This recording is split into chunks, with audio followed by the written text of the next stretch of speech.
Hey guys, today I'm going to be ranking all of the Marvel Netflix seasons, so let's get started.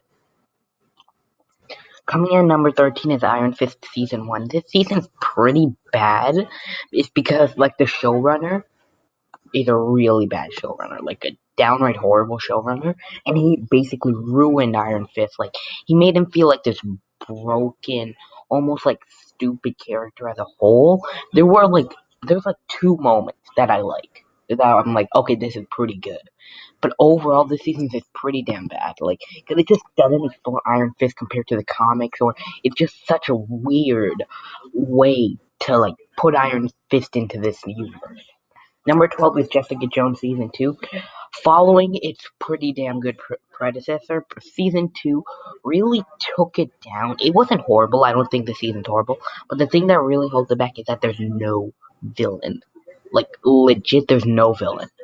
It's just her dealing with herself of how as a kid she got experimented on, and yeah, like that can be interesting, but it has no villains that she can stop, and she's not a private investigator. She's just pretty much exploring her parents' life as a. It's like more of a parenting thing this season, more than a Jessica Jones show. So it's a mediocre season. Number 11 is Iron Fist season 2, the last season of Iron Fist, like until it got canceled, and it's a pretty decent season. Like, I do like a lot more moments than season 1. There are a few episodes. It does explore Iron Fist in a way compared to the comics. Like, it's similar to the comics, but there's also a lot of stuff. It's weak close to the middle. The beginning I thought was pretty solid actually. Like the first three episodes, I actually quite enjoyed them. But then it lost focus. It became bad, then okay, bad, and just it was like pretty good,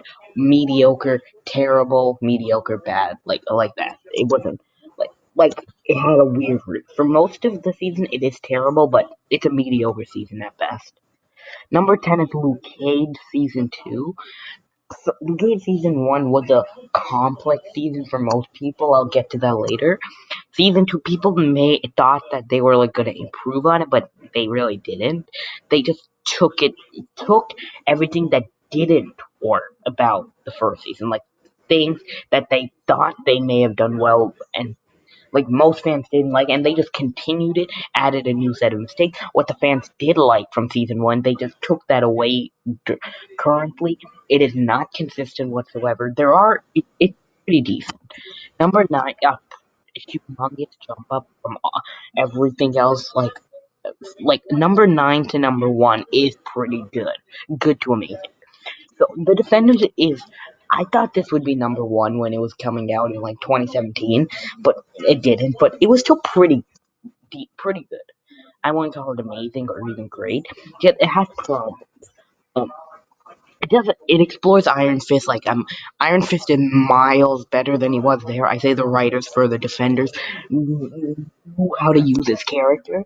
Matt was also just as good as he was in Daredevil. Jessica Jones, all the characters felt like themselves and improved. Like, except the people who are already normal. But the thing that holds it back for me is that the the villains, the character arc just don't do it. Like, they don't make sense. And the entire season, for the most part, is just boring. Like, I like it. I like it for the most part. When I first watched, I thought it was mediocre. Second watch, I thought it was good. But there's just a lot of mistakes, nitpicks with it. Number 8's Jessica Jones season 3, the final season, and humongous jump up from the Defenders. This season's pretty great, maybe. I can give it an A minus in the tier list wide. It's good, really good, because it has a film that explores her as a private investigator. It doesn't explore her family because they're so unlikable. It's kind of funny, like why they're that unlikable. It doesn't explore her family in that way. It just explores her character with not the best villain, I'd say, not even comparing to season 1. Season 1 villains really good. Kilgrave's really good, but this season villain is good. It's pretty good. I say they explored, but the thing that holds it back is that the villain isn't all that good, and it can get annoying in the middle. Like during the middle part, it can get slow, and it doesn't really express how good the first act and the third act is. But it's still a solid season. Number 7 is Luke Cage season 1. had a fantastic start with the first 7 episodes. Just 7 out of 13. Pretty much most of the season is great. The last few are not mediocre, they're pretty bad. I didn't like it whatsoever. It doesn't explore his character in a way. The villains don't get enough screen time to show themselves. It doesn't fully go down the path that I want it to. Number 6 is Justice on season 1, a fantastic season. Now we're getting onto the 8th. Like, this is pretty S tier. The villain Kilgrave is so good. Probably right behind Kingpin for me, for the Marvel Netflix universe. For any other villain, I say he's like number 10 for me, but if we're like villains of all time from what I know, but he's a fantastic villain. It just explores Jessica Jones as a private investigator. It explores her family in a way, but even though they were so unlikable, it didn't focus on it too much compared to season 2 that you felt like, okay, I hate this season. You just had the right amount of weirdness, unlikableness, really good parts, a few mediocre parts, but there's nothing bad about the season, so it's a great season. Number 5 is The Punisher season 1, a fantastic season. After Daredevil season 2, they created a Punisher series, and they cracked the code for making the series the first, like, just on the first season, they cracked the code. It really explores the Punisher in a way that no other thing ever did.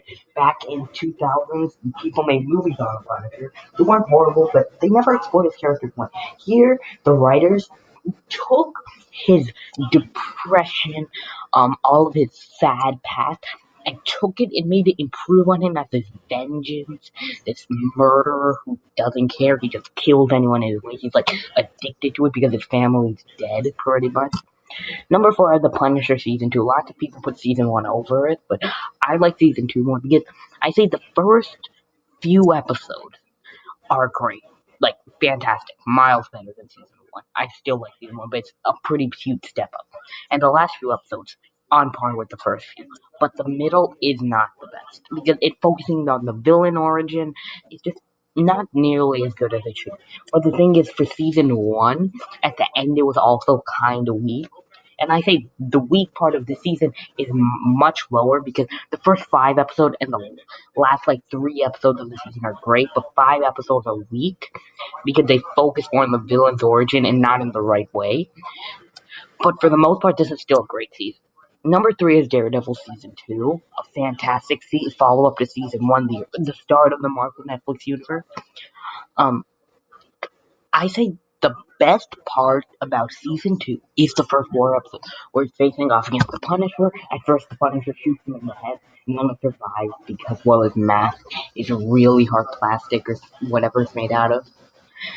And, yeah, and then when the Punisher captures Matt after like Foggy finds him and he recovers, um, you could just see them talking, and you can see they're both their worldviews. Like the Punisher's deep vengeance side, and like Daredevil's more light humanity side, like he doesn't want to kill and stuff like that. But where the season becomes miles weaker is when Elektra comes in, they focus on their past, as like how like them as a couple when they were in college or something, and it just lost so much steam.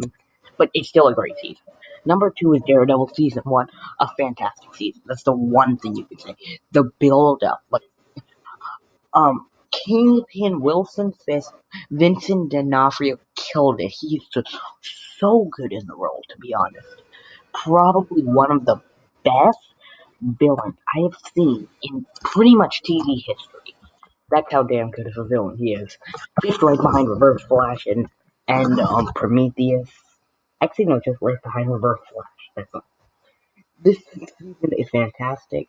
Pretty much a 10 out of 10, to be honest. Actually, not a 10 out. The thing is, close to the end, it loses a bit of steam. Just barely, but still a little bit. And it's, people, when it started, it was quite weak. Like, people didn't fully get into the story.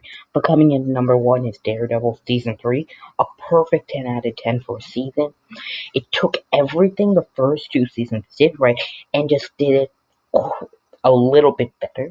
It focuses on Kingpin after he went to Jonesy's one. He came out, he tricked the FBI.